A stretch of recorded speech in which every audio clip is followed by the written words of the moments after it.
Hi everyone! So this morning I was scrolling through Instagram and came across Roman Small's most recent post. I've already covered this part in the previous video, which I'll leave a link down below. The following part is more interesting though, so let's read it together.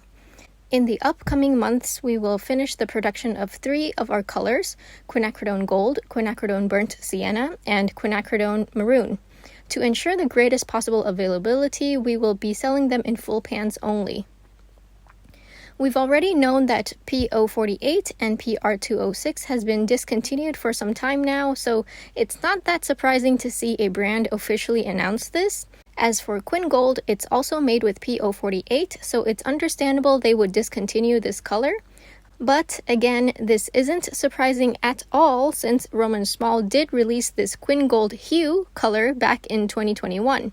They opted to replace PO48 with PR102, which is a natural red iron oxide. I did a quick check on Jackson's and looks like all of these colors are currently in stock, so if you want to stock up, you can.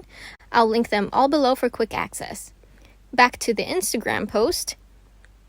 To complete the range, we are working on new shades. We will offer them in the first half of 2023. Can you guess what colors they will be? Honestly, I have no idea. Winsor & Newton did use PR179 to replace their PR206 brown matter, so I could only assume that might be one of the things they're working on. Last update is Jane Blundell's selection. It was a special limited edition which included colors that were only available in limited stock. Once sold out, it will no longer be available, but we'll be launching a very similar 24 color palette with a new look.